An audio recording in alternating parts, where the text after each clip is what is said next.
Okay, well, as per usual, I've got about 10 minutes of sort of introductory material to go over, and then we'll jump into a discussion. So I think it's a really fascinating topic today, the evolutionary psychology of laughter and humor. And consider this assessment of humor that was in a paper by Pelemini and Rice, which was one of the ones provided as a resource for today. They wrote, quote, given that even a simple joke can use language skills, theory of mind, symbolism, abstract thinking, and social perception, humor may arguably be humankind's most complex cognitive attribute. I thought that was an impressive observation. Laughter and humor are evolutionarily ancient. When we observe the great apes tease, chase, and play wrestle, we can see the precursors of humor, including the cognitive capacity to create and detect incongruity. In this case, fighting that is not really fighting. And also the use of humor to strengthen social bonds. Teasing and play fighting in the great apes also communicates to observers that a strong social bond exists between those two individuals. In the panting and grunting that accompanies this playful behavior in the great apes, we can see rudimentary laughter, a social signal that communicates that the interaction is playful and harmless and benign.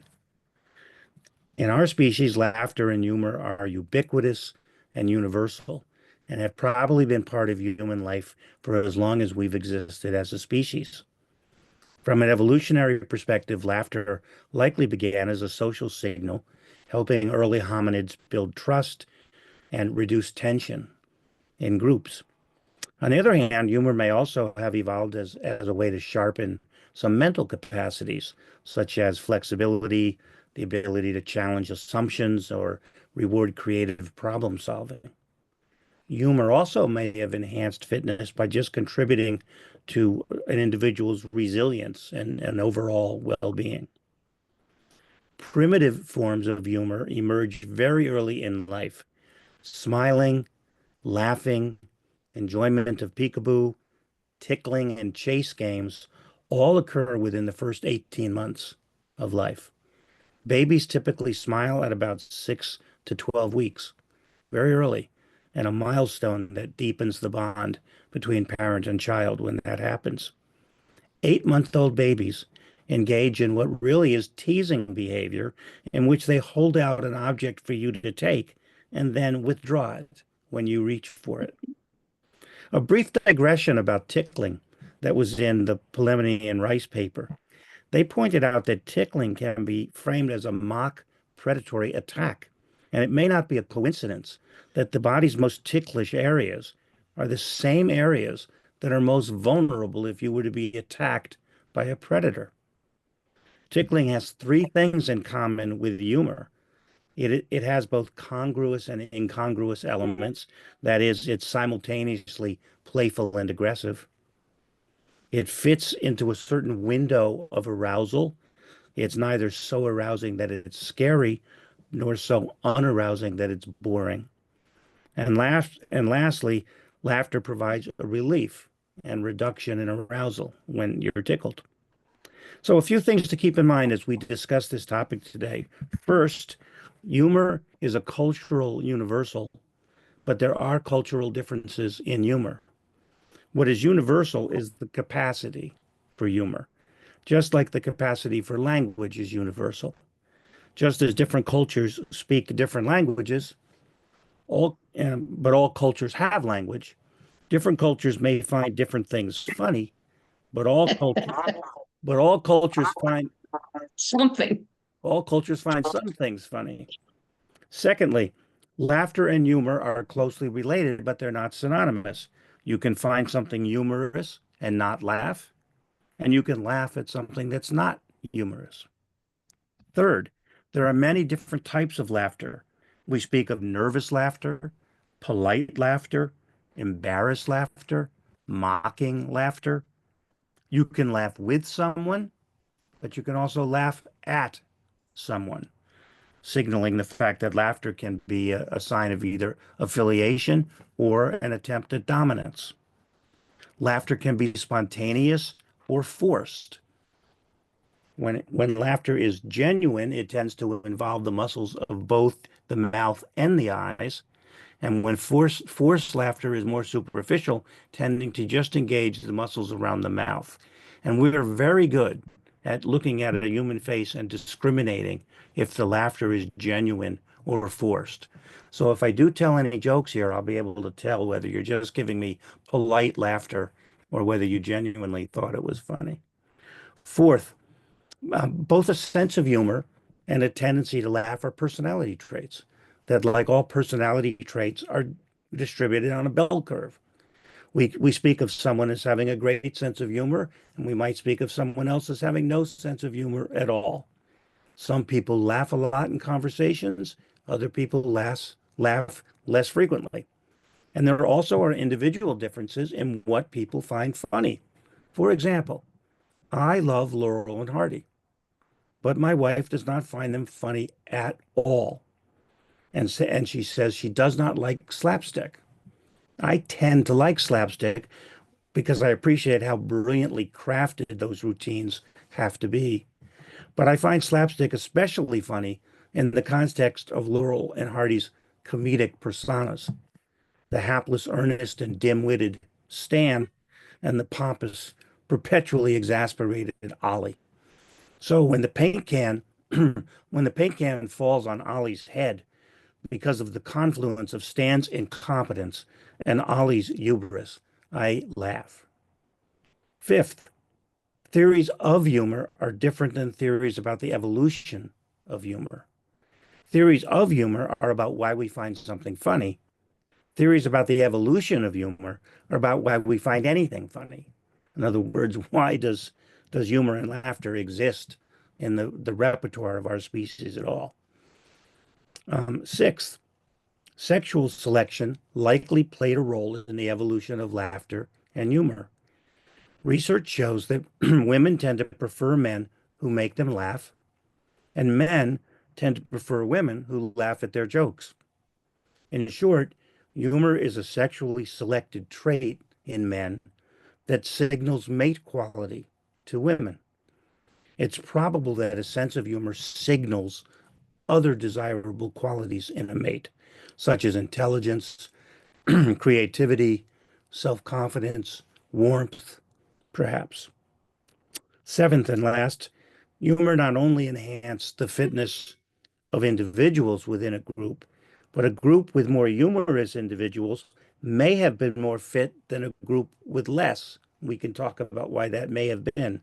In other words, in more technical terms, humor likely evolved via multi-level selection that involved both within group and between group fitness. So let me wrap up by just sharing a couple of theories of humor. Again, not about the evolution of humor. These are theories, the four chief theories about why what we find funny is funny. The first is the superiority theory, and that is that humor arises from feeling superior to others. An example of this might be watching America's Funniest Home Videos, in which you watch and you think, well, at least I'm not dumb enough to do that.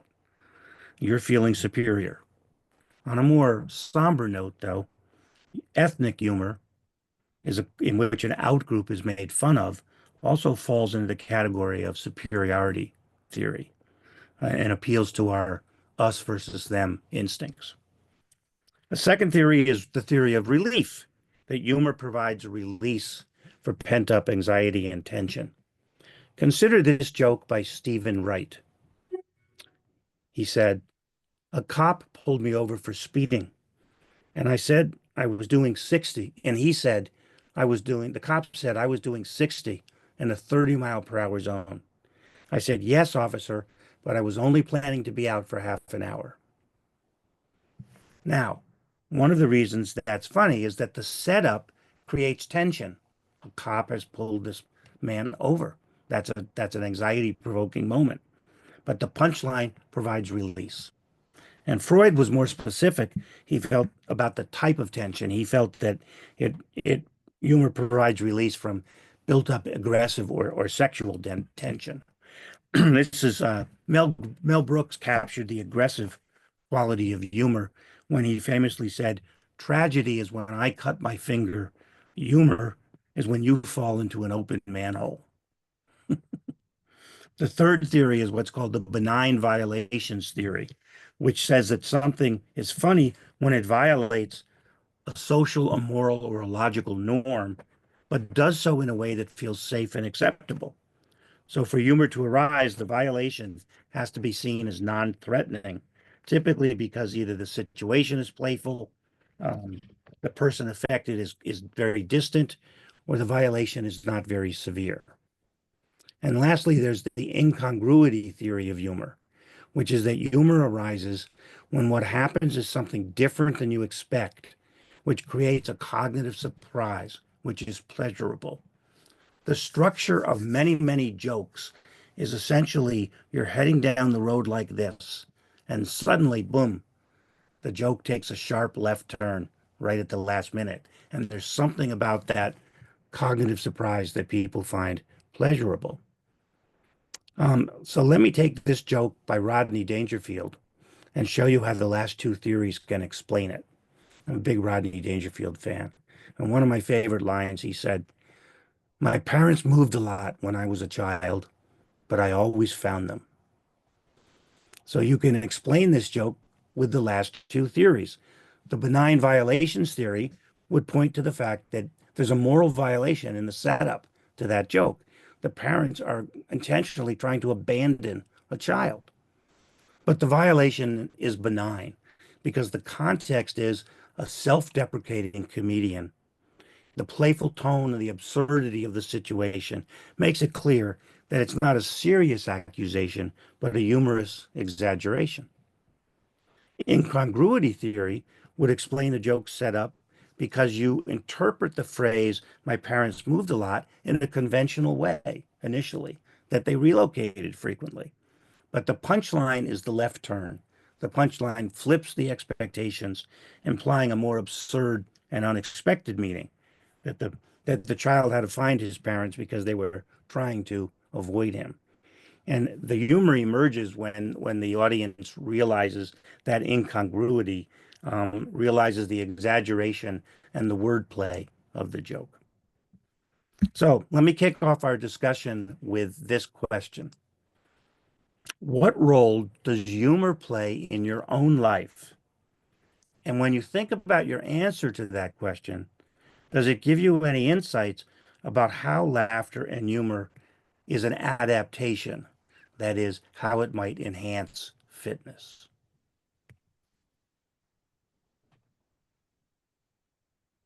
Anybody want to jump in? No, no starters? Marcia, go right ahead. I'm going to jump in because my father was a stand-up comic. Really? So my entire life was essentially one joke after another. It's interesting.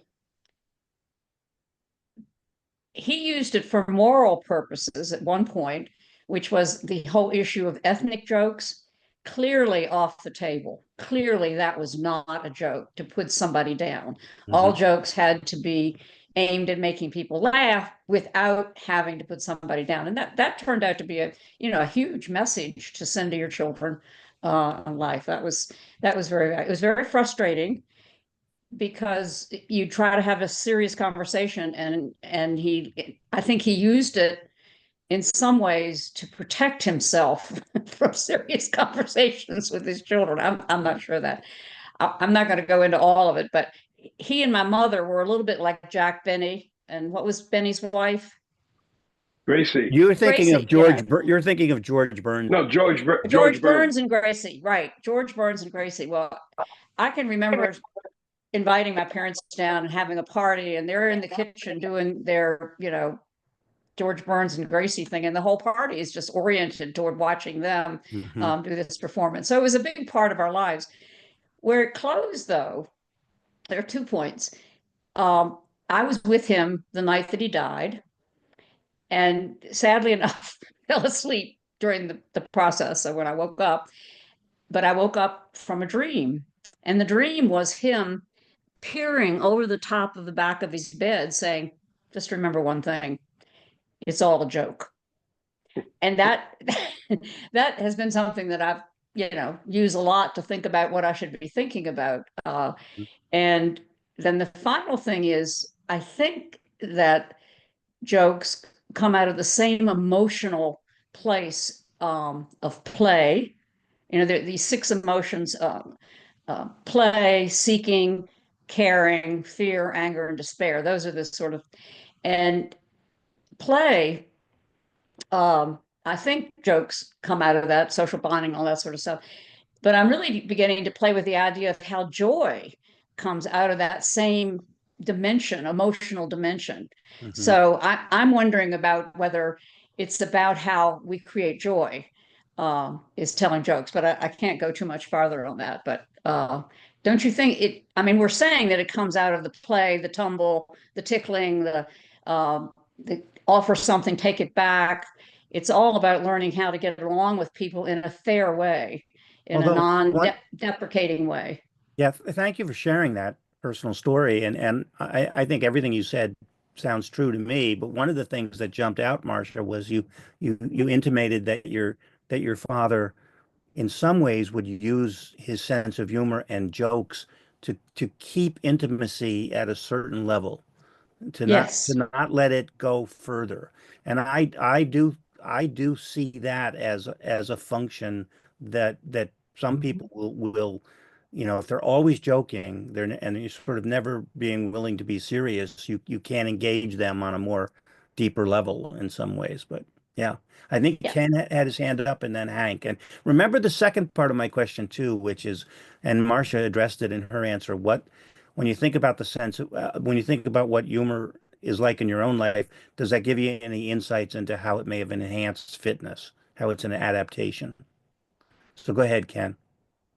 Yes, well, this might be a little redundant. This is not an area where I have great expertise, but it turns out that I have sort of a little humor compulsion. I think I may have even said things that I thought might be funny here in various Examine Lives meetings in the past, and may or may not have been. Um, but We'll check the tapes and see if you Yeah, got yeah. limit.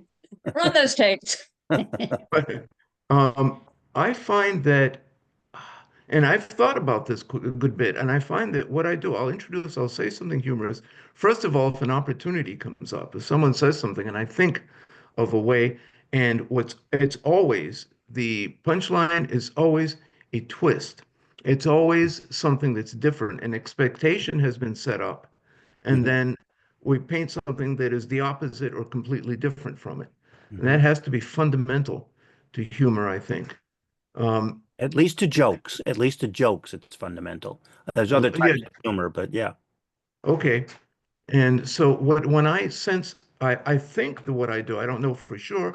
I maybe Hank wants to comment on this since he has some therapeutic background. But I think that when I Go to sense Steve. Yeah. either some difficulty with other people on a low level, or perhaps even just boredom in the, there isn't enough going on. I do so in order to liven and warm up the relationship with others. Hmm. And so clearly its social value is enormous. But let me just, this is, somewhat unrelated to your questions, but, superiority, release, norm. I don't think anything that I've read anywhere explains a pun. Well, it's the incongruity of the wordplay, I think. That it's a type of incongruity. You're playing with words having two meanings or different meanings in different contexts. I think that's what goes on with wordplay Incongruity. and puns. Puns is also an incongruity in that way.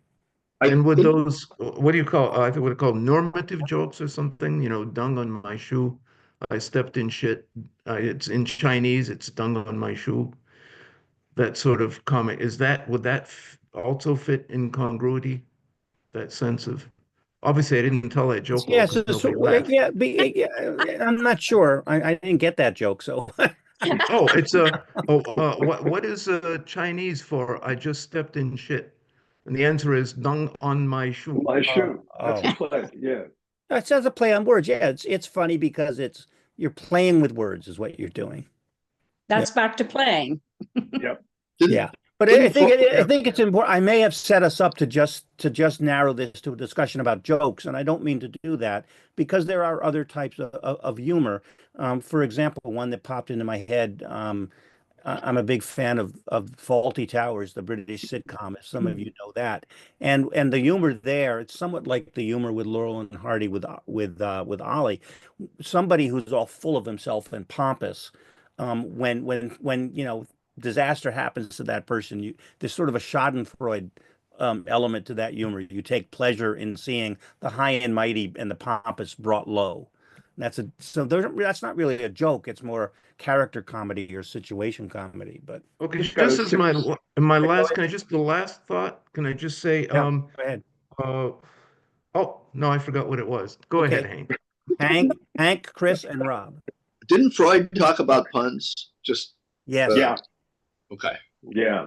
Okay. Let's see. I got a bunch of things, but I think on the adaptation side, I think about myself. I like humor. I like some of your humor too.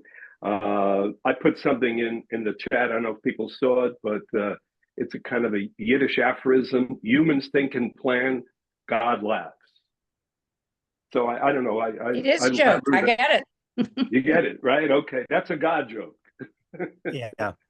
Oh, But it's got an important meaning to it too. So yeah. Well, sometimes you can deliver a bitter yep, pill yep, in a sugar coating, and some yeah. humor does that, I think. Yes. Well, the other part is in my studies of humor when I first started. There's a great book out that's been around forever. It's called No Laughing Matter. I forget the guy's name, Hmm. but he's got a doctorate in folklore or something. And Okay. he basically, it's a long time ago, so he basically, his introductory chapter was Freud on humor. Hmm. So it's called, that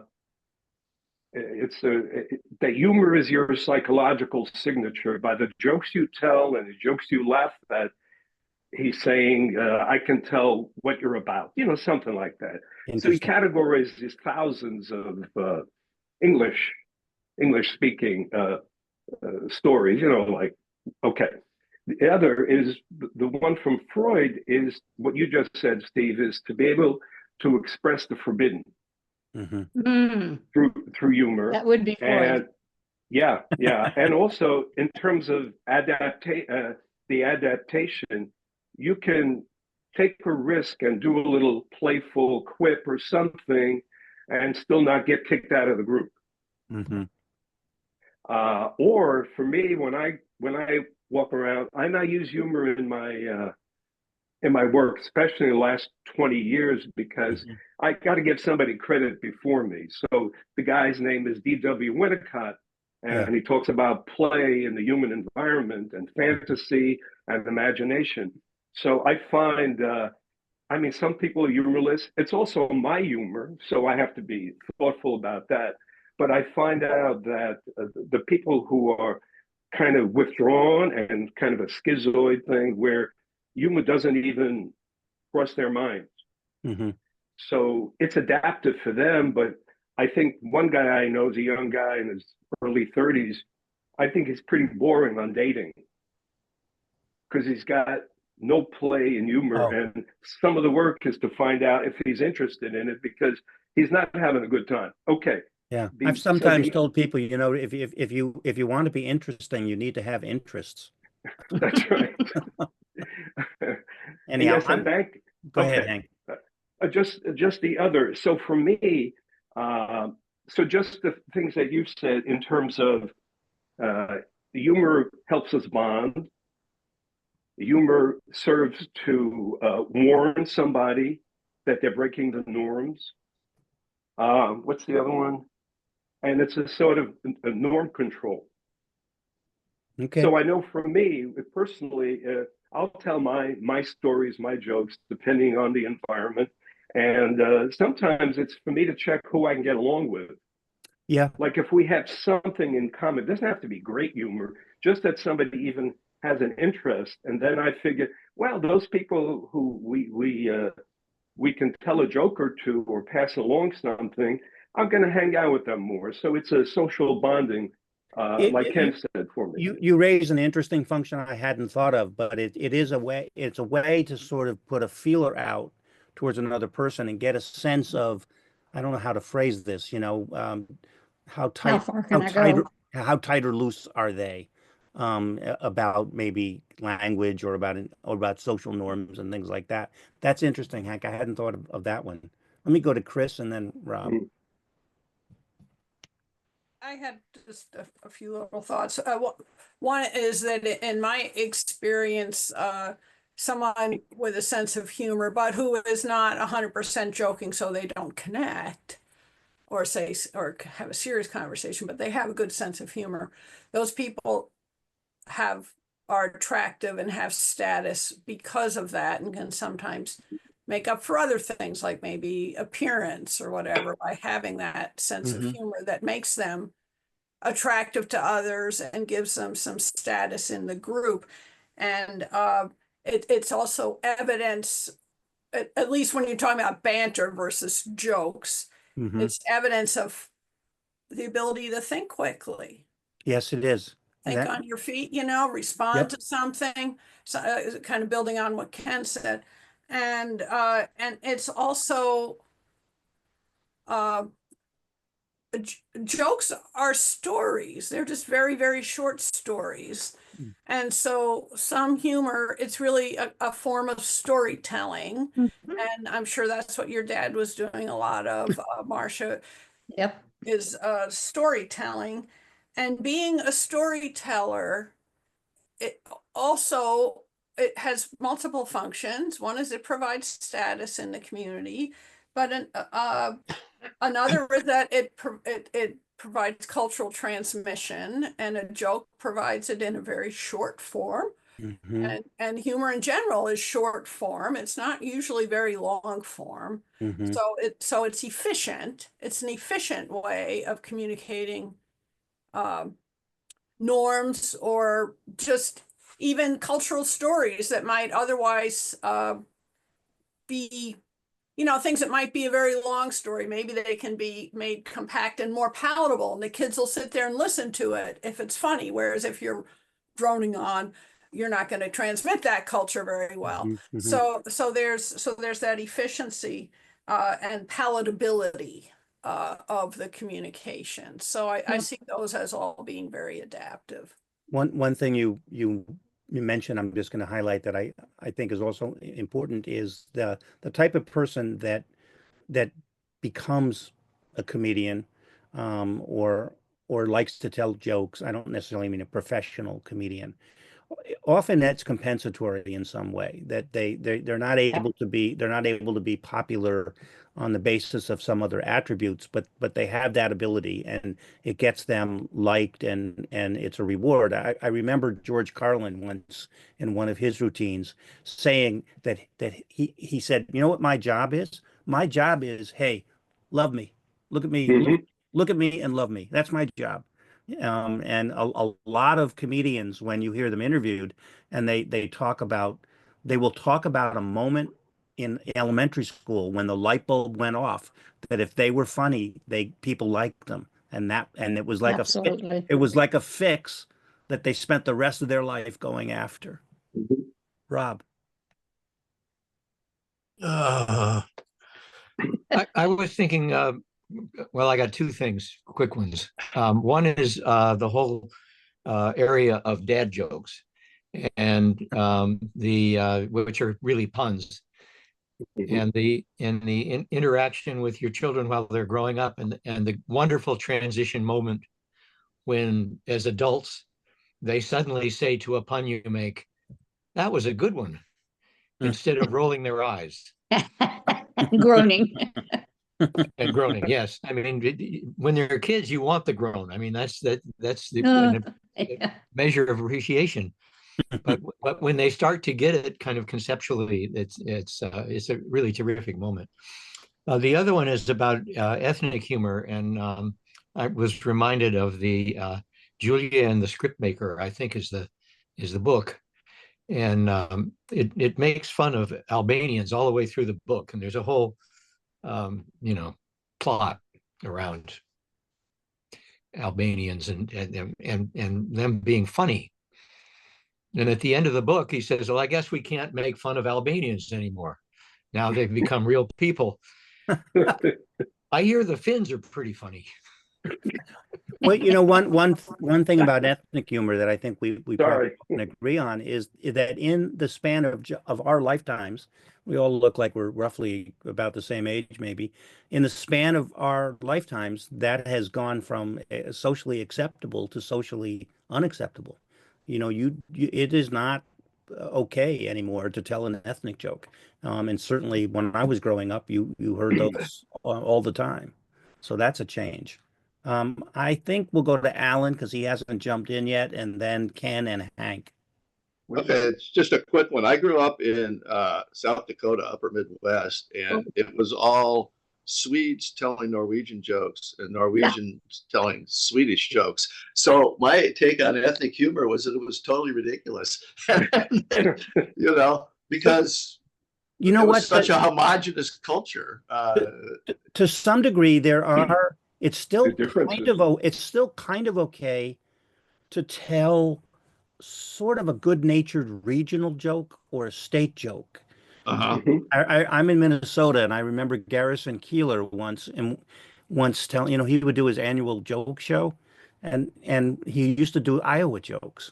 I remember one of them is, why don't they give secretaries coffee breaks in Iowa? And the punchline is because it takes too long to retrain them.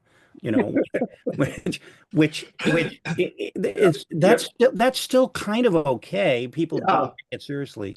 Yeah, and I can't remember. I'm Norwegian, so I should know my stereotype. But one group was kind of slobs, and the other one was kind of stupid. And I can't remember if I'm a slob or if I'm stupid. So it's one or the other. Okay. Well, if you can't remember, if you can't remember, then I It's think probably stupid. Yeah, right. That's my point. Yes. Ken? Just a lot of things pop up. Let me just mention that there's something about humor that creates a state that is extremely short. And I say that because I've done a little theater in the past, and in comedic theater, it's well known that pace is extremely important. Timing is everything. Somebody comes in 1 or 2 beats too late, the whole scene falls flat. So pace is, I'm not sure what that is, something about a status that evaporates quickly. Other things to talk about is self-deprecative humor. Oh, before I even get to that, let me just mention that this is a whole lot more complicated than I thought it would be. This is immensely.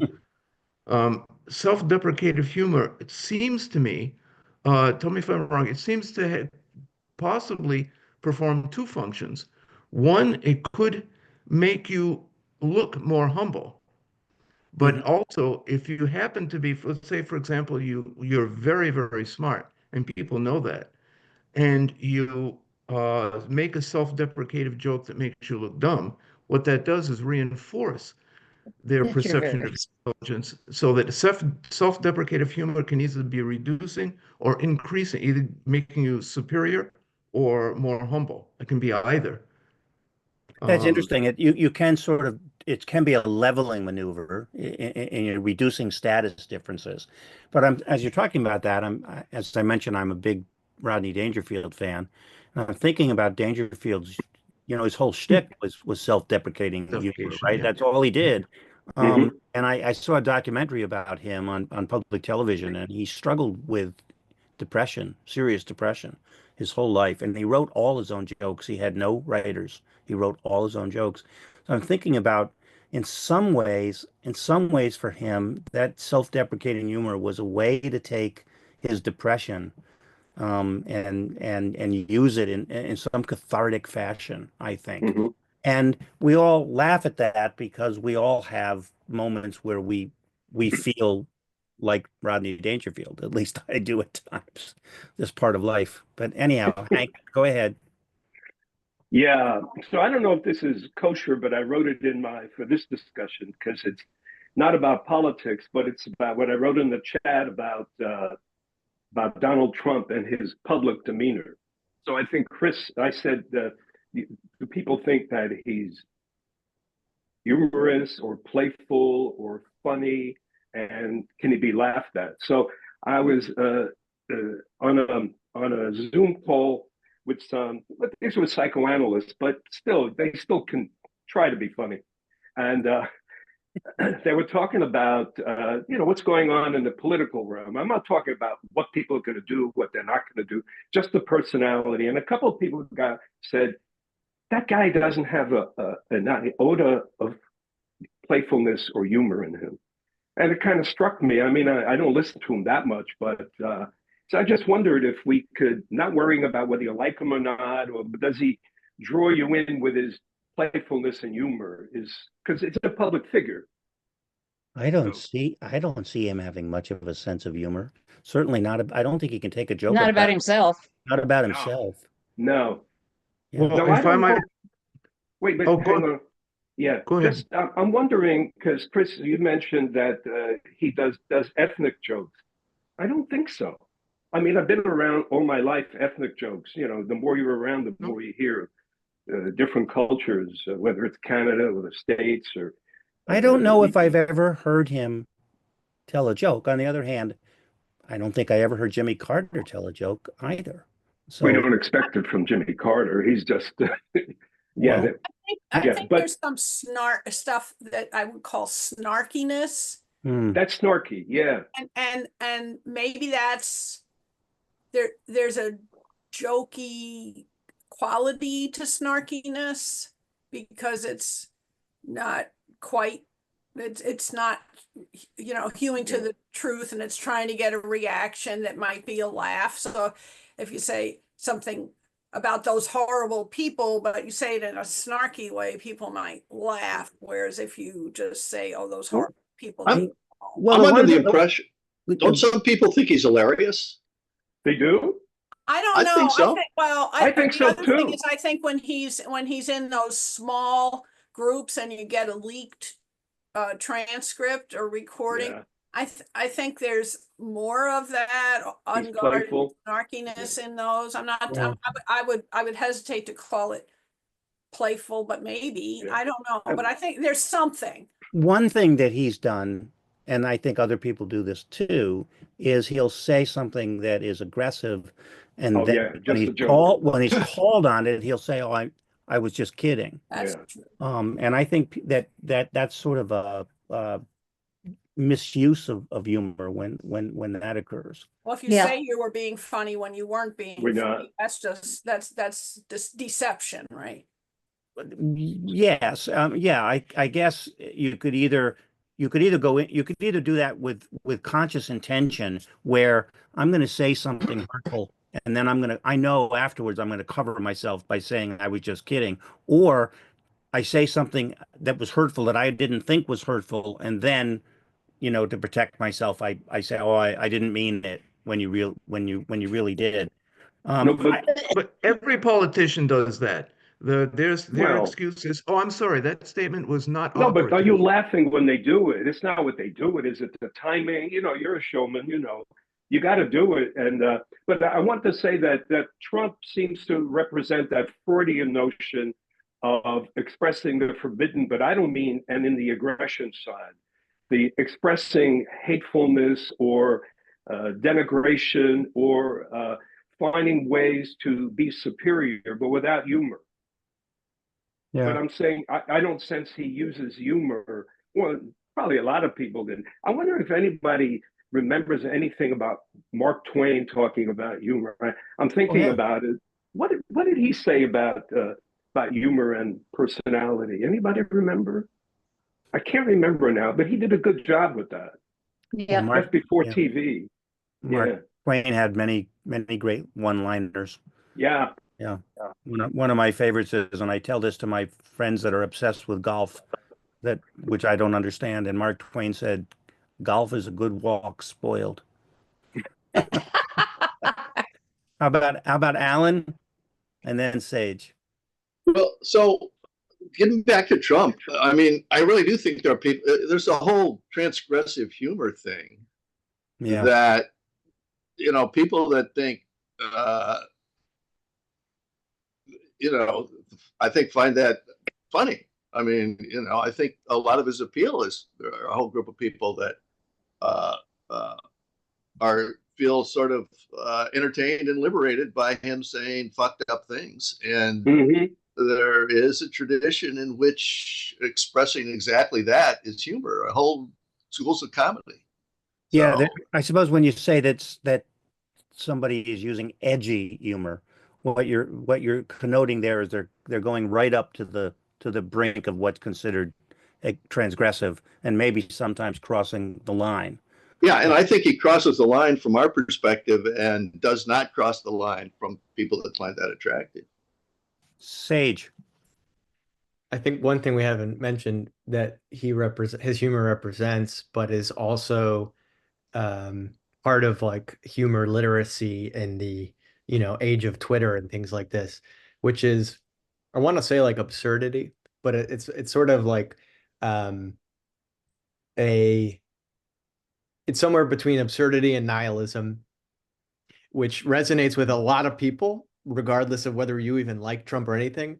But just the absurdity of reading a tweet that looks like it's a scam phishing email and is about some mundane, like gossipy thing, and then seeing that it's like realizing that this is a president or former president, and it is hilarious in the sense of if you already have a sense that like so many of these institutions and sensibilities of class and role are sort of losing their luster, at which he represents a huge part of that, then it also just there's something funny about just somebody actually doing it where no one else would do that. If you saw any other politician just sort of like go out there and not pretend to be the most important person in the world, it would be off-putting. But somehow with him, it's so ridiculous that it becomes funny again, right? Because it's like, how does, Well, yeah.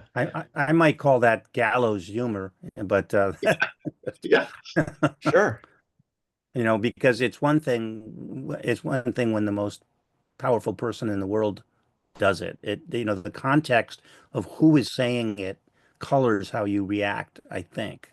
Yeah. Somehow to me, though, I want to say, though, that if you're on his side, if you like it, then it fits the narrative of him Yes. speaking truth, dismantling all these things. But if you're not, then it still is also humorous in a relieving way because at least there's no pretense, right? Like, yes, this is the way it is, and like it's right there. You don't have to pretend to hold anything, Okay. out. I have a question that I'm going to come back to after Rob and Hank. So after Rob and Hank comment, I have a question based on what you said, Sage, that I want to toss out to all of us. Rob, go ahead. I think that Trump is he likes to float ridiculous ideas, like I'm going to seize Greenland, Yeah. and when he gets pushback, instead of defending it as a position which he obviously held at least briefly, he tries to pretend that it's humor, which just proves that he has no sense of humor. Either that or another function of humor can be deflection. You get somebody to pay attention to this funny, shiny object over here, so they're not paying attention to something more important that's going on. And it's That too, possible that yeah. it's possible when we're going to invade Greenland, it might be a distraction. It gets the media goes over there instead of talking about more important things, perhaps. Hank? Well, why is it that Greenland has become more important in the public discourse than seizing the Panama Canal, which is equally ridiculous? Yeah, yeah, Because nobody knows about Greenland. yeah. Anyway. Anyway. What it is if I may just toss something in, just very briefly, this is bluster on his part.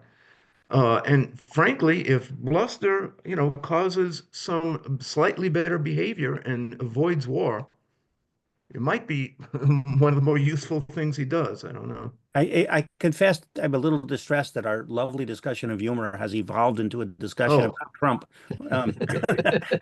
I suppose it's inevitable with the inauguration No, I'm good. happening. I'm going to change. It's about Trump because he's a good example, but I'm going to go out on a limb about about Trump, but it's really more about. I think I'm going to go on a limb and say people are mistaking his sort of self-absorbed. I don't know, like I haven't had kids, but do you remember when your kids were young and they're mimicking a joke and they're telling a joke, but there's no way they know how to do it. Mhm. He is not in a. We might laugh out of relief because he's so absurd, but I don't think. I would say this is about him. I don't know the guy, but he is not consciously doing any. He just says what he says. I'll take Greenland. I don't know if it's a plan, to distract, but it's not through humor. It's The just concept of a plan, perhaps. But it's not that it's funny. I'm going to take Greenland, like I'll take Manhattan or something. But I think it's just he's devoid of that, and I don't know what that says about Jimmy Carter. It doesn't say much about Jimmy Carter. I also didn't pay that much attention to him at that point. But I think how is this style of his adaptive for evolutionary fitness?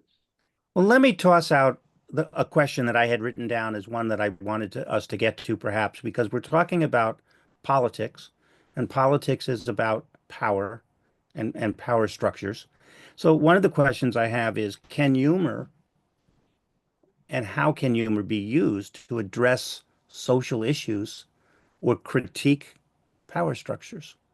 Is that a function of humor that one sees, both historically and contemporaneously? Marcia. Well, that was sort of what I was getting at on this, trying to find the origins of playing as sort of being the basic fun one. Then, and what is playing about? Playing's about teaching people how to be fair. Because lots of studies, if somebody's consistently not fair, they get kicked out of the game. That's where we learn the rules of fairness. So that's where I'm wondering how much of humor is ever exploring, is this situation really fair? Well, and that Um, would be a critique of a power structure. So, you know, we can yes, we what was the function of a court jester? right. What was the function of a court jester? It was a what? How would you describe that? Why did they exist? Mm-hmm. It was a distracting feature. The court jester Uh, was the one person in the medieval court that was allowed to make fun And of the the king. sovereign, I mean, the So only it one was- that didn't, provided some cathartic release the for only the, one of who didn't get his unfairness. head chopped off. yeah, for the But he's the populace. only one who didn't get his head chopped off. There was room Right. to humanize the pharaoh. But think It was- about think about in our own lifetime. Let's go back to think about a comedian like Dick Gregory Yeah. or Richard Pryor to some extent. If you think about, are there stand-up comedians in our own lifetime that have used humor to critique existing? The status quo. Of course. Yes, and I think Sure. and I think they're some of the more powerful forces in various social movements. Um, I don't know if the certainly in civil rights there were people like Dick Gregory. The women's movement have something comparable to that. I'm not A lot sure. of lesbian stand-up comics have dealt with feminism, but not the. Okay. I don't know if the let's call it the heterosexual female community. But I wanted to say, I don't want to lose track. I lost track, but it was something about, what did somebody say? Oh yeah, I'm thinking about humorists in the past. So I've always had a favorite, and I did some work on Jonathan Swift. A modest I proposal. mean, There you a go. modest proposal, even the Gulliver's Travel is not as good as a modest proposal. But Yes. can you imagine eating your own babies in Ireland, well cooked? Satire. I Mhm. mean, we have that. We have that all over, except in I don't know about the Muslim National. I don't know if they're allowed any humor. But you're right about Jonathan Swift's A Modest Proposal, which was a very early use of humor to make a transient social critique. The I mean, only Or political I wonder. cartoons. Political Yeah, cartoons are political another way. cartoons. That's Yes, right. that's a good example. Oh, so But Swift, yeah. I But wonder Swift, in, the in only, hunter-gatherer tribes, did somebody make fun of the chieftain? I don't know. oh yeah, they did. They did. They probably like they okay. didn't like his smell of his farts. Oh, he just farted or something. Yeah. I I just don't know. wanted to toss in, if I could, just Yeah, go very ahead, Ken. briefly, that in the justice situation, what the jester is doing is piercing the ruler's self-deception, and thereby perhaps making him a better ruler.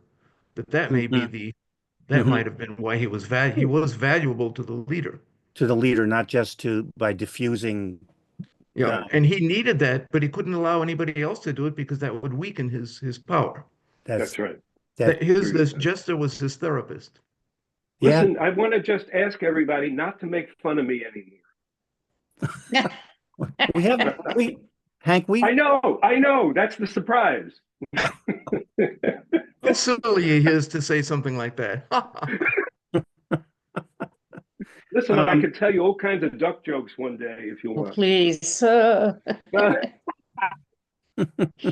How many people here tell jokes? Stories, jokes. Okay, so most all of us tell jokes. I'm more on the repartee of Okay. the rapid humorous, variation on it Yeah, of whatever's going on.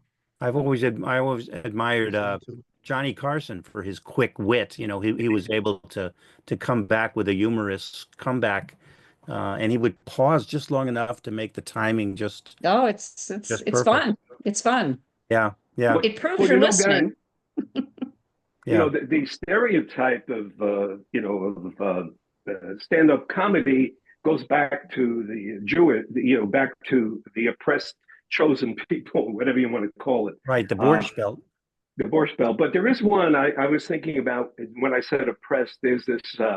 It's something about Nazi Germany and the Jews, and Nazi officers walking by, and he's got his uniform, and he's very uptight, and he says to the Jewish guy, I don't know if you guys know a little German. He goes, Schweinhund. Everybody know what that means? Mm-mm. It means it's a condescending. You're a pig dog. You're like the lowest of the low.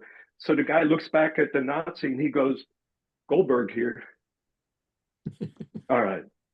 It's like, yeah, I'm not listening to your shit. Interesting. I'm Goldberg. That was Yeah. telling you about the. I suppose humor, to place that in a larger context, it's an example of sort of a powerless, oppressed group using humor to puncture and strike back at their oppressor. Jane has her hand up. I'm going to tell a joke. Yes. Go for it. Already.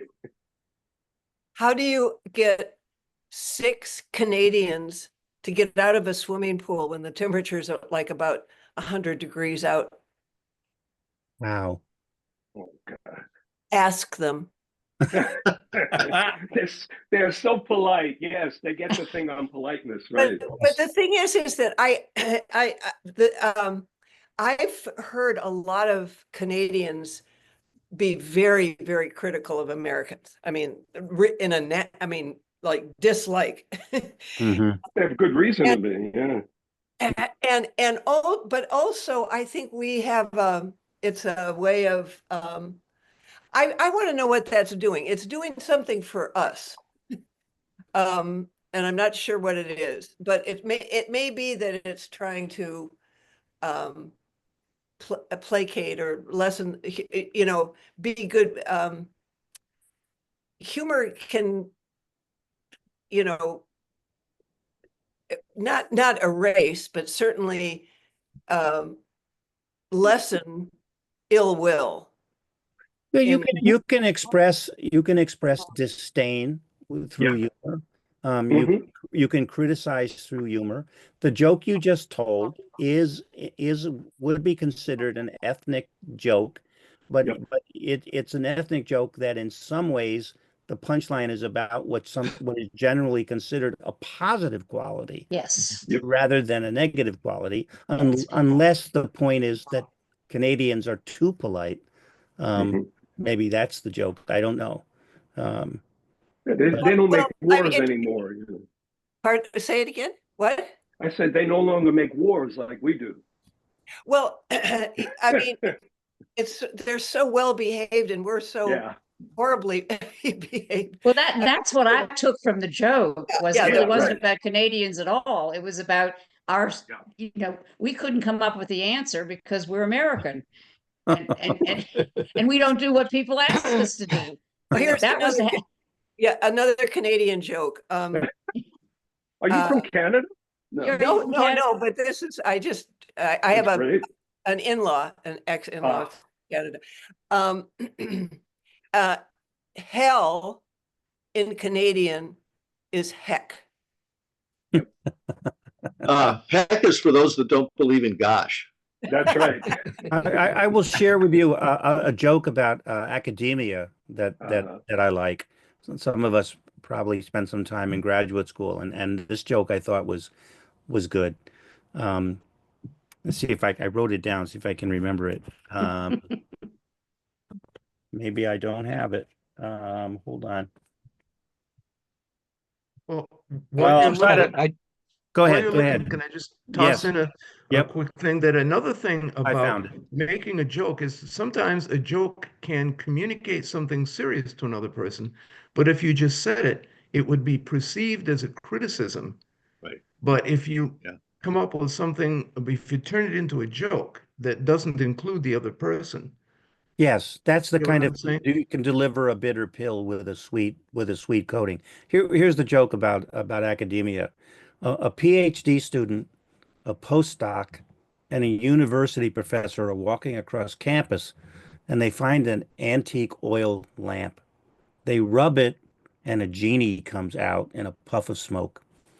The genie says, "I usually only grant 3 wishes, so I'll give each of you just one wish." "Me first," says the PhD student. "I want to be in the Bahamas driving a speedboat with a celebrity as my guest and a wallet full of cash for anything I want." Poof, they're gone. "Me next," says the postdoc. "I want to be in Paris, dining at the finest restaurants, attending exclusive art galleries, and having enough money to buy anything that catches my eyes." Poof, and they're gone. "You're next," the genie says to the professor. And the professor says, "I want those students back in the lab immediately after lunch." That's All right. good. I just want to I say, like that. I love that. I love that.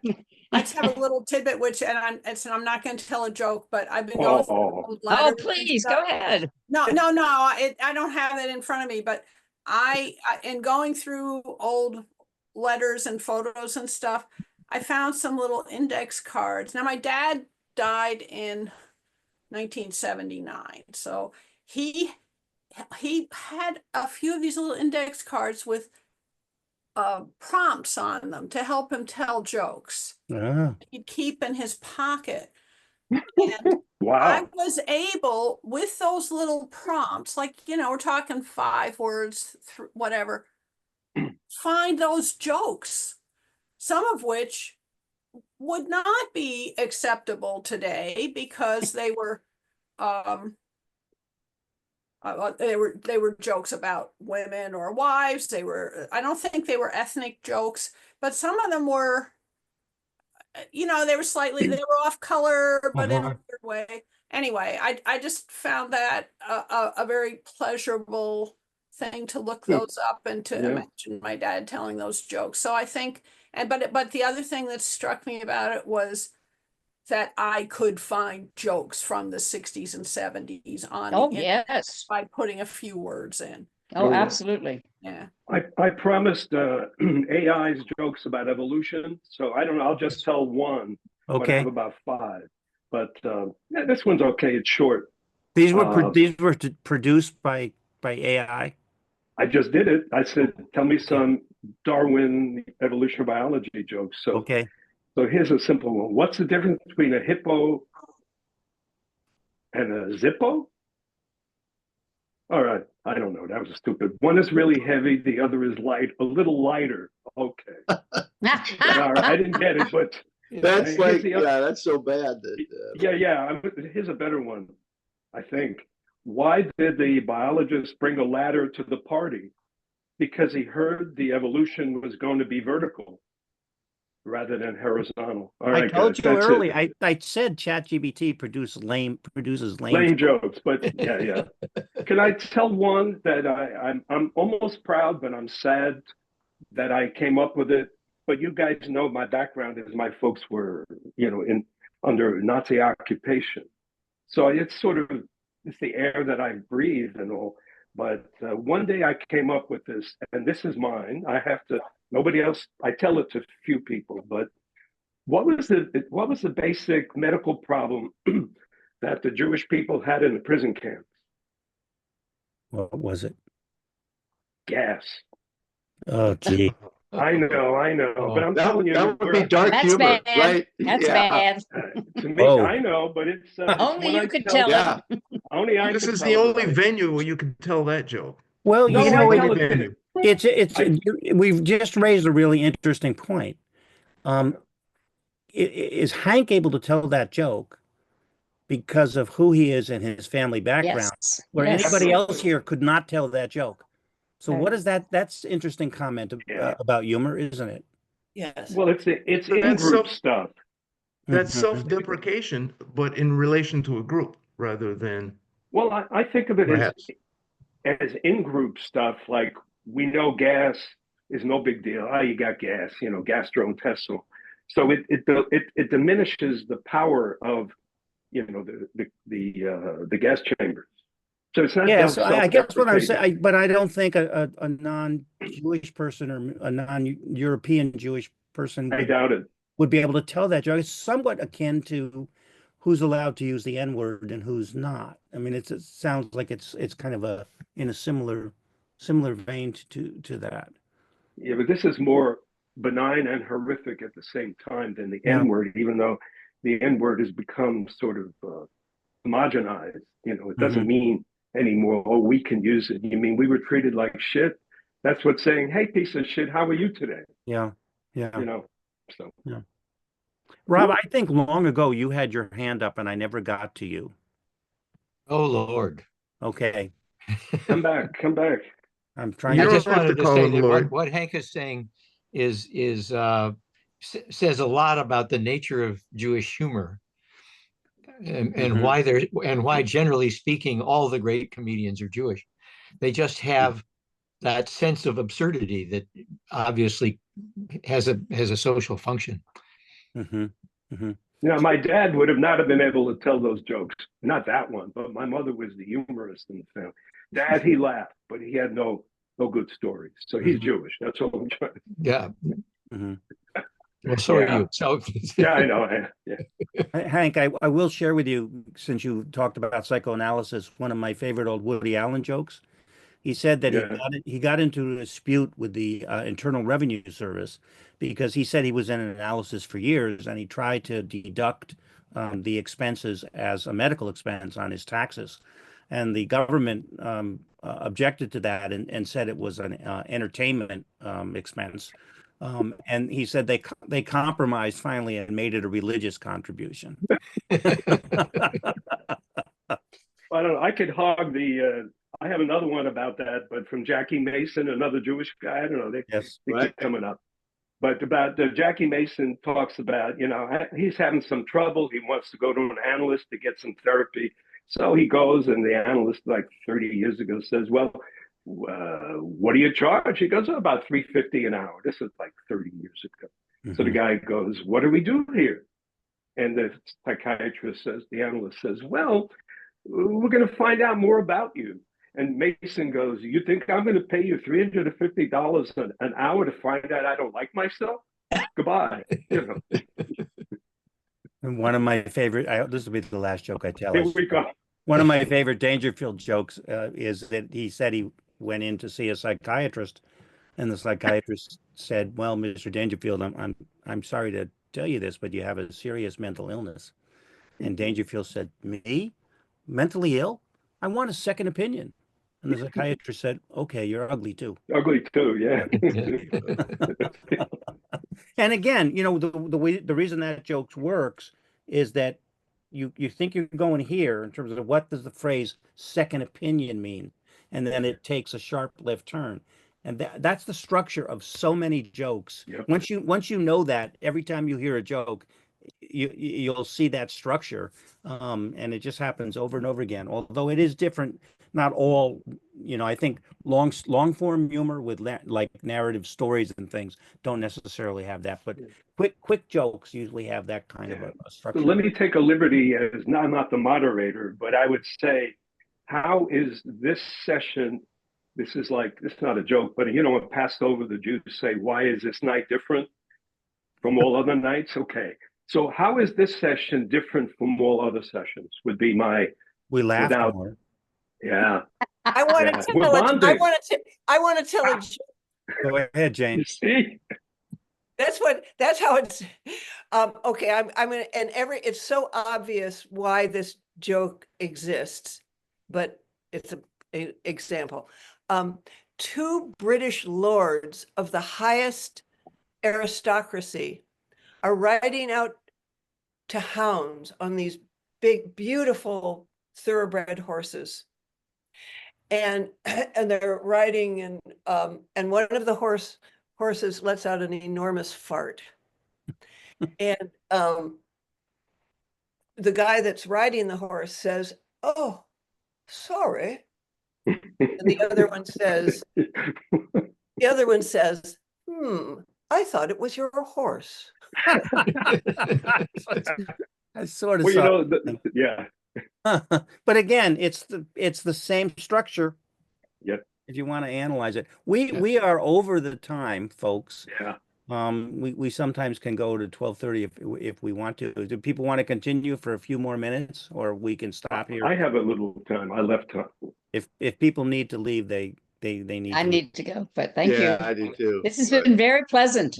Thank you. Okay. yeah, in the world of Rodney Dangerfield, take care of number one and don't step in number two. Well, I was also thinking about since we're getting off the Jewish stuff, the Gilbert and Sullivan's humor. Which is often a lot of wordplay, right? A lot of wordplay, A lot of and wordplay. like what is it? The chief execute. Remember the executioner hypothesis Yes. and then they've got what is the Lord Chief Executioner thing? Yes. They've Yes. got all of their stuff is beautiful in the English language. Yeah. Yes. Yeah. Yeah. Other thoughts about humor? Lord High Execution. That's right, the Lord High. Well, I can just think of well, this is sort of telling a joke, but it's my example of just one of the best comebacks ever in time, and that's that Winston Churchill was playing bridge with a lady Astor. She was the person who made critical statements about him, and they were doing badly. They just played socially, and he excused himself to go to the men's room, and she said, "Oh, thankfully, once this afternoon, I'll know what it is you have in your hand." I heard a different Lady Astor and Churchill joke, and that the one I heard was that they were seated next to each other at a dinner, and Lady Astor said, "Winston, if you were my husband, I'd put poison in my wine. No, I'd put poison in your wine if you were my husband." And Churchill said, "If you I were my would wife, take I'd it. drink it." Yeah. I drink. Yeah, but this was, I think she was just as clever as he was because she Yes. had this, and I think that's an incredibly clever comeback. Yeah. Yeah. Uh, Yeah. Rob, go ahead. Well, Mr. Churchill yelled drunk. And he said, yes, but I will be sober in the morning and you will still be ugly. Yes. Yeah. Yeah. Yeah. Now that's taking it away from the gross part, right? Yeah.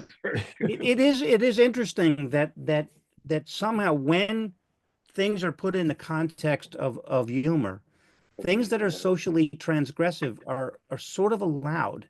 Yeah. It's sort of like a I don't know how to describe it. It's like this playing field where you're allowed to I guess it's the benign violations theory I mentioned earlier of humor, where you're able to violate a social norm. In day-to-day life, you can't say to someone you're ugly. But in the context of humor, as long as it's contextually understood to be playful, etc., somehow it's allowed. So it's an interesting Interesting. I don't know if any of you were old enough to remember this silly little rock and roll song. I don't know if it's the '60s, but talk about ugly. It's called. I won't sing it. I mean, I could, but if you want to be happy for the rest of your life, Yes. never make a pretty woman your wife. Mhm. Because from my personal point of view, what's the rest of it? I'm not going to quote it.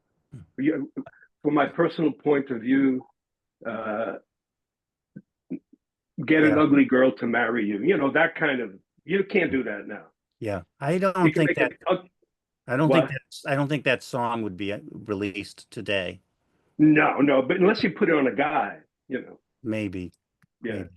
Maybe. Well, do we have any topic ideas for next month? Because I don't have one at my I'm fingertips. doing one. You Oh, forgot? you already set for I next month?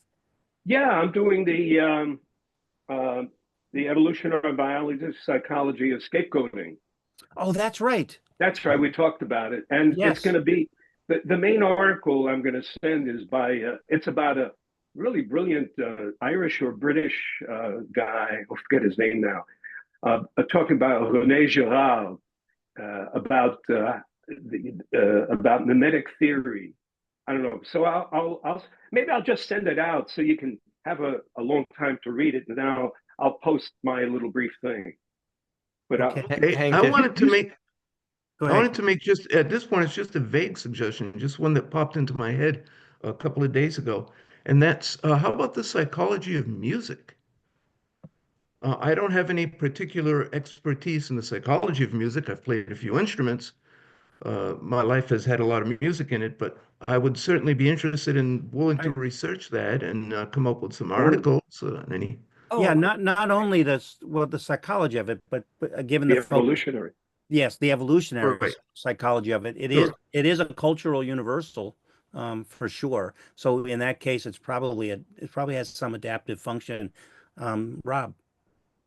For that, I would just recommend The Singing Neanderthal by Stephen Mython. Ah, He thinks, I mean, his hypothesis is that language emerged from music, from basically singing and rhythm. I was thinking about Sage. You led a session long But ago on synchronicity, right? yeah, it was Yeah. well, also one on evolutionary aesthetics. Okay, but but that would fit as well too. But the idea, one of the things that happens with music, particularly primitive music, is everybody is in sync, singing or dancing to the Mhm. same thing. That there's probably a social function there that music performs. But I think for the next 2 months, these would be great topics. If Hank wants to do scapegoating next month, and Ken, you're willing to do something on the evolutionary significance and adaptiveness of music for the week after, for the month after. That would I would. music is so mysterious Mm. because Uh, it puts people in these, it can put you in a state that is nothing else can. yes. And I just, it's very mysterious. I'm really very glad would be to Yeah. find out more about music. But the emotional impact of music, God. Hmm. Can I ask if I Can I agree. ask if anybody knows how to mimic the singing Neanderthal here? Anybody going to? Never mind. No, Shane, Slapstick. one comment about that popped into my head is the role that music plays in movies. If you take this is particularly music often cues you how you're supposed to feel in a movie. And if you ever want to get a sense of how powerful music is in shaping your response to a movie, take a horror film and watch it with and you can go on YouTube, for example, and there are scenes from like Psycho with the background music removed, and it's not scary at all without the music telling you to expect something terrible to happen. So yeah, music is really a powerful emotional cue, I That's so think. amazing. Yeah. Yeah. And Sage, just before we end, where are we at in terms of, now the shift to high-low and your role in all of that? Some of the details are still TBD, but Okay. I think we're pretty lightweight. It's really more what parts of this we will like basically act as in collaboration with pro-social world, for instance, like Okay. but I think let's revisit that next time, maybe even set some time aside to just make some decisions. But ultimately, I think we've pretty much got it covered. So Okay. Well, that includes you being the host of the Zoom, I assume, then for now at least. yeah, we'll continue with the same Zoom next time, and then I know others have mentioned they have Zoom. We may even just continue to use this Zoom. So one way or the other, we'll find a link. Okay. Okay. Okay. Well, Before we I enjoyed before all we the go jokes. Okay, before we go away, can I just ask you something, Sage? Alan, you may have known, you may have seen the posting in Examine Lives that Alan Tabor and I have established a pro-social writers group under Hilo. If you have something involving evolutionary science and you wish to post it and have people comment on it, it's available. But when we first suggested that in Examine Lives, it'll be when we still had the Commons, a few people sent email and said, "Hey, yeah, we're really interested." Sent messages said, "We're really interested." Now that the Commons has gone away, which they did when I was on vacation on a cruise and couldn't do anything about it, we seem to have lost them. Do you have any way? I know that Al, one of them was, I think, a Dimitri or something. Well, if And they emailed Alan, you, then Al, are you still not in contact? not email, they were messaged, I believe, Oh, like they through the commented on your message in the post. comment. Well, you should Is still that? be able to find the post. No? But uh, the find the post in, well, the post would be in Examine Lives, I would think. No, the post was in the Commons. It was in the Commons. Hmm. I haven't been on the Pro Social World website for a while, so is it different? I mean, are the pages that pertain to Examine Lives and the Evolutionary Philosophy group, are they still there, Sage, or are they now gone? Well, all the subgroups, they should still just be there. It's just not, I mean, Okay. really, it's more just, let me see if I can find that post, Ken. I think that'll answer the question. Or Well, just our Boy, that would be great. But I'll comment on it if I can, and then you can just go right to it, and you should be able to, you can message people on the side and stuff too. Before we sign okay. off, I'm going to share with you a funny story, not a joke, and then I do need to go. But I thought Hank in particular might enjoy this. So, as some of you know, I was a psychotherapist. That was my career. I'm retired now, unlike Hank, who's still working. And years ago, when my eldest son was about 5 years old, he was at the local playground playing in a sandbox with another little boy, and they had some toy fire trucks and things of that nature in the sandbox. And this other little boy said to my son, "My daddy is a fireman." They were playing with a toy fire truck. "My daddy is a fireman. What does your daddy do?"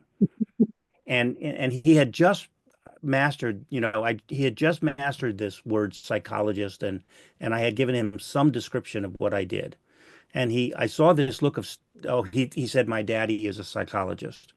And then the other little boy said to my son, "Well, what is that?" And I saw this look of stark terror come over my son's face because he now had to explain, he was very proud he had gotten this polysyllabic word out. And I realized my son was, and I could see the wheels turning as he was trying to think, how do I explain what my father does to this other little boy? Suddenly, his face lit up, and he turned to the other boy and he said, "He helps people worry," which I thought was a wonderful description. And I sometimes, if I had to give a talk at a conference, I would open with that story because they always say in public speaking, it's good to open with the joke, right? If you have one. So You've anyhow, got a good intuitive sense about the negatives of way of doing therapy too. that's true. Wow. Well, at any rate, I look forward to your scapegoating next week, Hank. That's a great next month. That's a Great. great topic. Wonderful. And Hank, if Steve, you don't get the description out, just find someone to yeah. blame. Okay. All right. Steve, can I Yeah. send you? Could you send out that article? because I'm not, or somebody's got to tell me how to post it on it, because I just want to send it. Send the information to me and I'll post it. All right, we're good. Yeah. Good. All right. Thanks, everybody. Thank Don't you. pick on me next time. All right, perfect. Steve, if we don't Yeah. see it, it's your fault. Okay. Blame it on the bossa nova, I call it. Yeah. Bye, everybody.